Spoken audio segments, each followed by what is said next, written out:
আপনার সঙ্গে দেখা করতে এসেছেন। আমার কিউটি পদ, এই তোমাকে না ফটোকে থেকে সামনে অনেক বেশি কিউটি। ইয়ো ইয়ো হরিপদ। হ্যাঁ বলুন। আমার নাম মাধবী, তুমি আমাকে মাধু বলে দেখো। কিন্তু আমি তো আপনাকে ঠিক চিনতে পারলাম না Madhabi. Don't call me Madhabi, call me Madhu. একবার প্লিজ, একবার মাধু বলে ডাকো। আচ্ছা, কিন্তু আপনি কে মাধু? তোমার মুখে মাধু নামটা শুনে আমার সারা শরীরটা কেমন যেন করে উঠলো। আমি দিলওয়ালে হয়ে গেছি। মানে? মানে মানে আমি তোমাকে ভালোবাসি হরি। তোমার জন্য আমি আমার 20 বছরের পুরনো হাসবেন্ডকে ছুড়ে ফেলে দিয়ে চলে এসেছি। আর সেই লিগেলি কেউ নয়, এক ডাকে সবাই চেনে, ডন নন্দলাল। আপনি নন্দদার স্ত্রী? ছিলাম, এখন আর নই। এখন আমি শুধু তোমার তোমার তোমার। আমি তোমার জন্য জিনারেল ওয়াটার নিয়ে আসছি।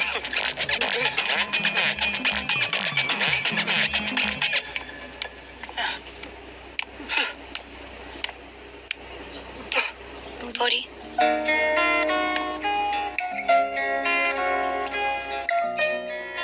তোমার রাগ করাটা স্বাভাবিক। আমি জানি তুমি আমাকে কোনোদিন ক্ষমা করবে না। আমি শুধু এখানে একটা সত্যি কথা বলতে এসেছি। একবার আমার কথা শোনো প্লিজ। একবার আমার দিকে তাকাও হরি।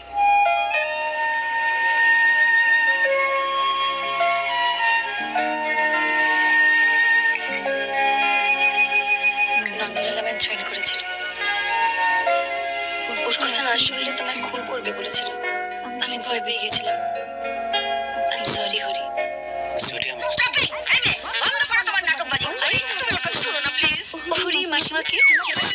কে মাসিমা? আমি তোমার কম্পিউটার কম্পিটিটর। কি প্রতিযোগী। আমিও হরিকে ভালোবাসি। আপনার বয়সের কোনো খেয়াল আছে? আপনার লজ্জা করে না? নো লজ্জা, দেয়ার ইজ নো লজ্জা। এই বয়সকালে প্রেম। ইউ ও তো ঠিকই বলছে। তোমার লজ্জা করে না মা? মা সোনিয়া? সোনিয়া? উনি তোমার মা? হাই হরি, তুই কি করছিস এখানে? এখানেও নাইলে তো জানতেই পারতাম না যে হরির বয়সে আপনার একটা মেয়ে আছে। যার চেয়ে আপনার মেয়ে যদি হরির সঙ্গে প্রেম করতে তাও না হয় বানাচ্ছে। এক্স্যাক্টলি, আমি তো তখন থেকে এই কথাই বলার চেষ্টা করছি। আপনার মেয়েও কিন্তু একই কথা বলছে। আপনি জান না? হ্যাঁ মা, তুমি বরং হরিকে আমার জন্য ছেড়ে দাও, আমার কাছে ফিরে যাও। আমি হরিকে ভালোবাসি। এই, তুই কি পাগল হয়ে গেছিস? তুই কি পাগল হয়ে গেছিস? পাগল তো তোমরা দুজনে হয়ে গেছো। একটা সহজ কথা বোঝার চেষ্টা করছি না। আমি হরিকে, হরি আমাকে। আমরা দুজন দুজনকে ভালোবাসি। হবু বাবাকে লাইন মারতে লজ্জা করে না? তোমার হবু জামাইকে লাইন মারতে লজ্জা করে না? আমি মারলি কেন? মাকে ধরেই মারতে পারি। আমি মেরে দিচ্ছি। এই হারামজাদি, তুই আমাকে মারলি? হ্যাঁ?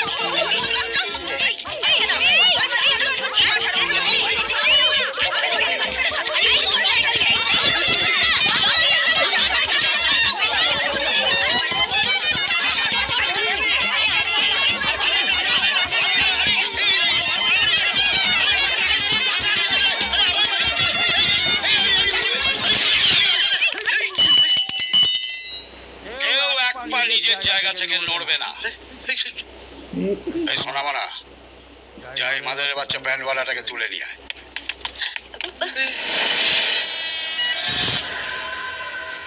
এই মাদারের বাচ্চা, আমি তোকে বলেছিলাম প্রেমের নাটক করতে, আর তুই একই সঙ্গে আমার বউ, আমার মেয়ে, আমার গার্লফ্রেন্ডের সঙ্গে প্রেম করতে শুরু করে দিয়েছিস। আমার সঙ্গে ভালো বর্ষা যান, তলায় তলায় গার্লফ্রেন্ড পড়া সেটি তোমার ঘর থেকে আমি গার্লফ্রেন্ড নামাবো। আমি তোমার সঙ্গে কাটারি করেছি, আর তুমি কি করেছো? আমার কুস্তির ষষ্ঠী পুজো লজ্জা করে না? একটা হাঁটুর বয়সী ছেলের সঙ্গে। এখানে আর কেউ কোনো কথা বলবে না, এখন শুধু আমি কথা বলবো। 1 মিনিট দাদা। হ্যালো, আমরা এখন থানায় আছি। তুই কে বলছিস? Sorry boss. বাচ্চা কাকে তুই বস বলছিস? আমি তো এখানে। তাই তো, কি আশ্চর্য, আপনি সামনে দাঁড়িয়ে কথা বলছেন, আবার ফোনেও কথা বলছেন, দুদিক থেকেই বলছেন মাদারের বাচ্চা। ও বুঝেছি, ভর্তি হওয়ার পর থেকে এই সুবিধাটা পাওয়া যাচ্ছে। হ্যালো হ্যালো, আরে কি, এই তো ড্যাডুর নাম্বার। ড্যাডু রনে বনে জলে জঙ্গলে যেখানে বিপদে পড়বে আস্তে না বলে ফোন করবে। এই এতদিন ধরে দুবাই সব খবরগুলো পাঠাচ্ছিস না?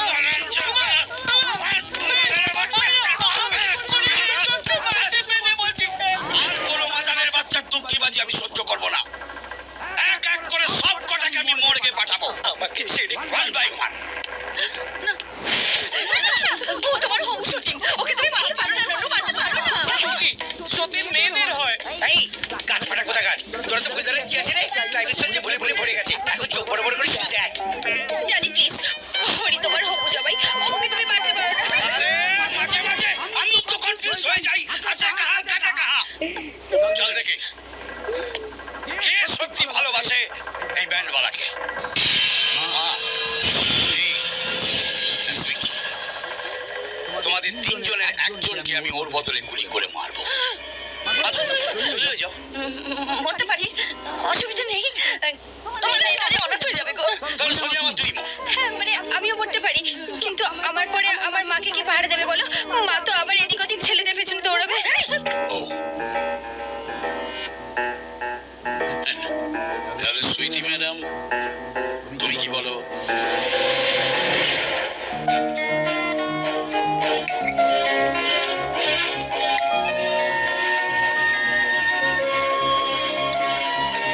সুইচি, এই জানালার ব্যান্ডওয়ালার জন্য তুমি তোমার প্রাণ দেবে?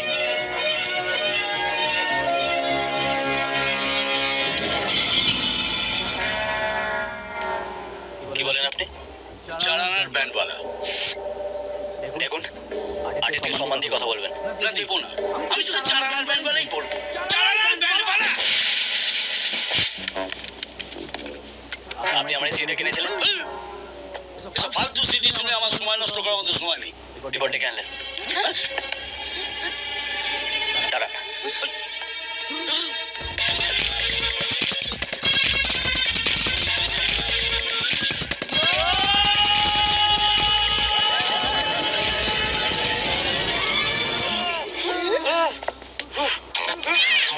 বাবা, ভাবলাম হাতিয়ে বেরোলো ইঁদুরটাই।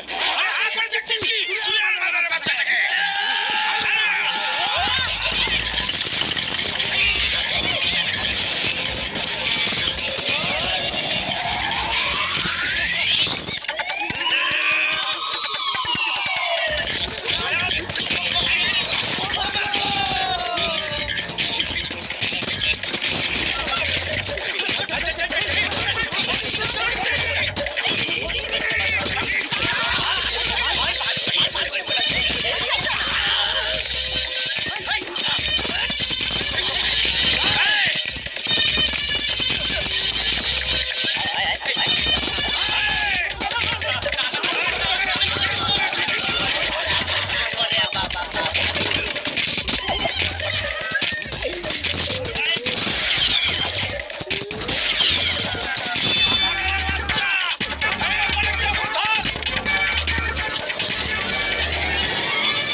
মাদারের বাচ্চাকে আজ আমি ছাড়বো না।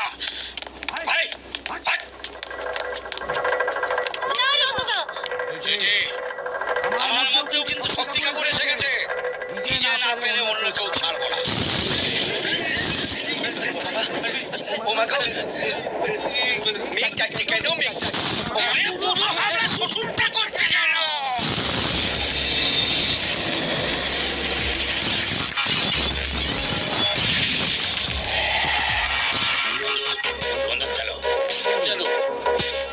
এটা আমার পার্সোনাল ম্যাটার। এর মধ্যে আপনি মাথা গলাতে আসবেন। আবার কয়েকবারই বলবো, বন্দুক চালো। ঠিক আছে, ঠিক আছে।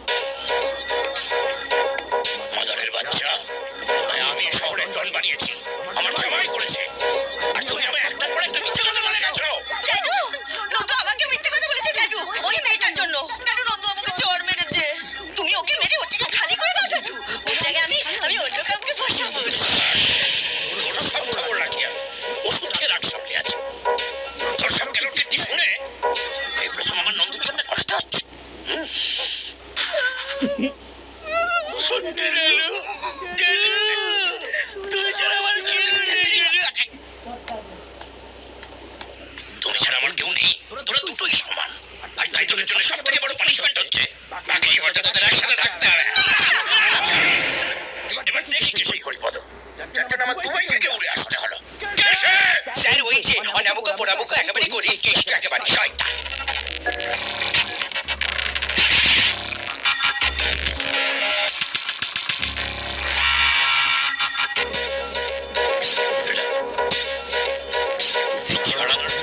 তোমাদের সবাইকে মাতিয়ে ছেড়েছে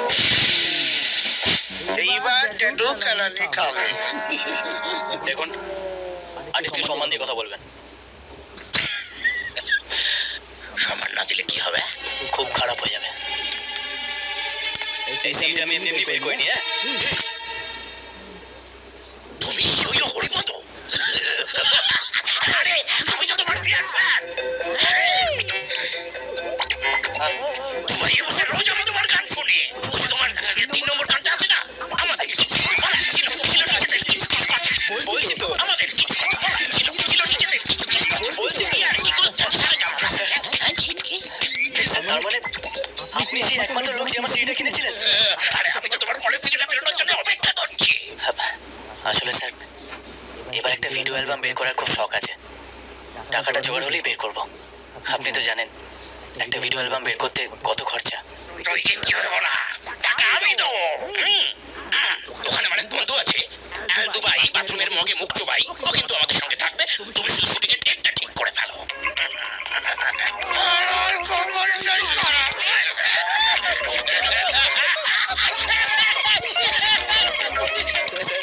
স্যার একটা রিকোয়েস্ট, ওই অ্যালবামে আমি আমার সুইটিকে মডেল হিসেবে রাখতে পারি? নিশ্চয়ই ঘরের কাছে মডেল থাকবে